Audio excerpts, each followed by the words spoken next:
scenario is useful in this dying declaration. So first, have a brief look about the dying declaration. Section 32, Indian Evidence Act, describing the declaration in which subsection 1 is pertaining about the dying declaration. These are the various conditions in which the declaration can be counted.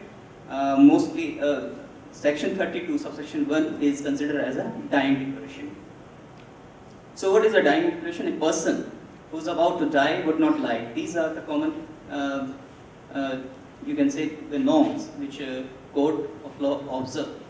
The truth sits on the lips of the person who is about to die. The maxim nemo mortis presumitur ventit, and the dying declaration also called as the latum mortem. This is a Latin language which means the word says before the death.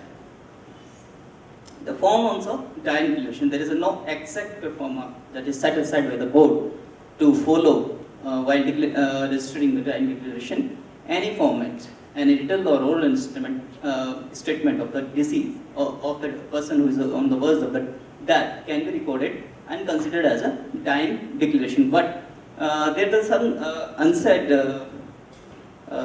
you can say, standards which expect the court to be followed while recording the dying declarations. These are that should be in the question and answer form.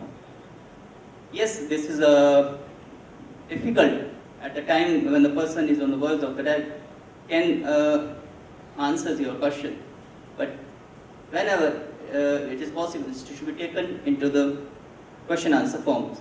May be recorded as a gesture and a sign.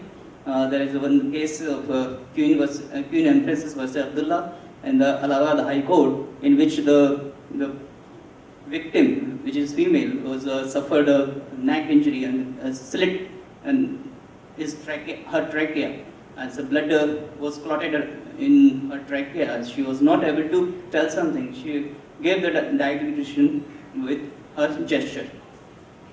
Language statement. This is the precautions one must have to take in each and every case, that the dying declaration should be, whether you are recording it in English or Hindi or in any other local language, in your comfort, according to your convenience. But in the last, when you finish with the dying declaration, that dying declaration must be made understandable to the victim in his or her own language by the doctor himself or any other person who can understand and make to understand that statement. So this is very important. Oral declaration, sometimes this may happen that the feasibility of taking the written statement is not possible. So oral statement, yes, court can consider if oral statement is given by the relatives of the deceased or the person, provided no vested interest is there. Thumb impression, this is also important. Suppose sometimes we may have encountered such cases where the person is sustaining 100% burns.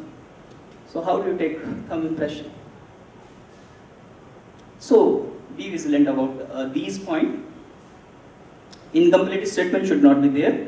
That means it is not like that the victim start narrating the incident, but did not express, did not state the cause of death, manner of death. That considered as an incomplete statement, as that lesser the evidentiary value in ongoing trial. Whether declarer survives or not, if the declarer survived, this doesn't mean that the deposition or declaration in the previous would not guaranteed, but it is a mirror image. So court can consider it as a corroborative evidences. Evidentiary value of the dying declaration goes to apply the scrutiny and close-sight circumstantial of the statement. Once the court is satisfied that the dying declaration is true and voluntary, it can be sufficient to find the conviction even without further corroboration. Exception of the dying declaration, that if the cause of death of the deceased is not in question, again, incomplete dying declaration. If person did not mention the condition of the death, the declarer is not a competent witness, child, Again, the preview of the code. Inconsistent declaration. Further, yes. Further deposed in conditions which are contradicting itself. Doubtful features. In this case, in Ravi versus State of Gujarat, it was held that the court had the second degree of one's injury. The injury died 7 to 8 hours. And during that period, 7 to 8 hours period, she made 4 declarations which are contradicting itself. Conclusion, the direct declaration is elimination of the sole ground that it was made in the extremes, and in India its explanation is explained in the section 332 subsection 1. So, code that written direct declaration can be in any form, but it must be recorded carefully and duly proved, which the court makes admissible at the here. Just a second.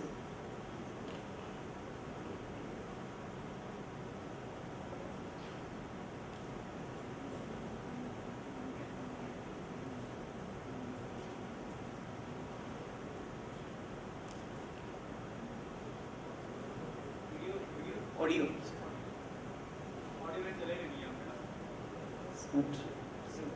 Let me give 1 minute, please. I have clipping. This audio clipping in my phone. Perhaps it's.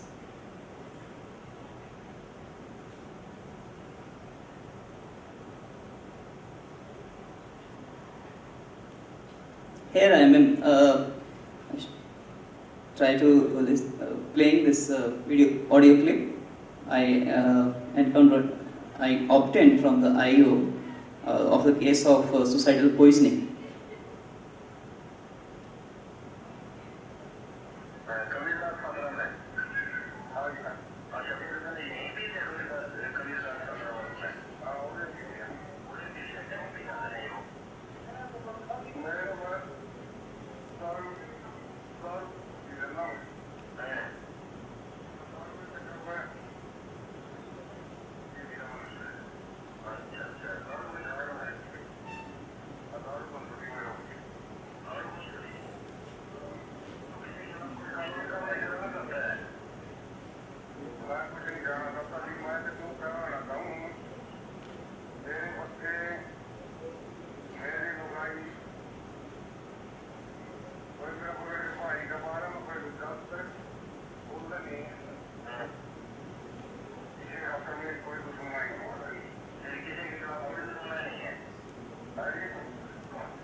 So, this person made the statement during the time he was alive. That person was referred from the CSC, and on the way of the reaching our center, he made this statement, and the IO, using the advanced technology, using this audio recording, reduced as a dying declaration. So in future, it may be possible that as a video conferencing is available on the phone itself, so maybe dying declaration, this tool may be used as a dying declaration. So this is the crux of my presentation. Thank you. Thank you. Any questions? Any question on this dying declaration review analysis? Thank you, Kadish. We have last, this is our intern. She has just done a survey of the interns of our institute regarding their knowledge about medico-legal aspects, how to handle medico-legal cases. Knowledge and awareness among interns and resident doctors regarding guidelines for handling medico-legal cases. Medical introduction. Medico-legal case is a case of injury, poisoning or ailment where an attending doctor, after taking history and clinical examination of patient, thinks that investigation by law enforcing agencies is essential, so as to fix responsibility regarding the case in accordance with law. These are the various guidelines. We have conducted study in which it was CAP study, knowledge, attitude and perspective study. A questionnaire of about 75 questions was made, which included 100 interns and resident doctors. Verbal informed consent was taken, and three interns refused for the attending this questionnaire. This was the questionnaire, and results were most of the interns were not fully aware about what actually is a medico-legal case and what is the difference between MLC and MLR. and how actually consent to be taken for MLR, and procedure for information to police. Police and how police information can be sent. Difference between hanging and strangulation, and viscera preservation during autopsy of poisoning cases. So we concluded that forensic medicine posting should be there for interns for 15 days or more in internship period, and we have planned for the workshop for interns and doctors of institute, and the assessment with same questionnaire will be done in the future. MLC have to be dealt properly following various prevailing guidelines. Proper documentation, timely information, a methodological and thorough examination including all the relevant investigations and the results are all that are necessary to see such cases completed successfully.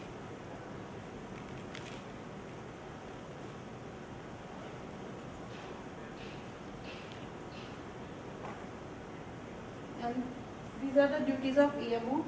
Note down the preliminary particulars of patient and persons bringing in patient, inform the police, take consent for preparing, and first and foremost duty is always to treat the patient. Medical legal report should include consent. Consent should be taken properly. If the person is less than 12 years, consent of the attending guardian should be taken. Identification marks, at least 2 identification marks should be noted, and which should include proper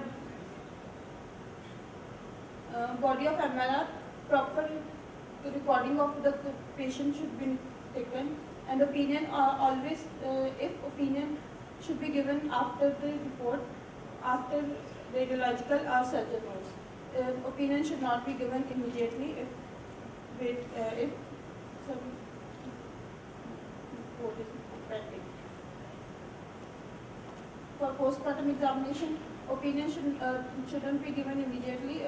Always, it can be given later on if the histopathological or chemical analysis reports are pending. For firearm, always look for the singeing, blackening and tattooing for entry and exit wounds. For hanging, always look for the ligature mark, that whether it is complete or incomplete, antemortem or post-mortem. Burns, if soot particles in the air passages means antemortem burns.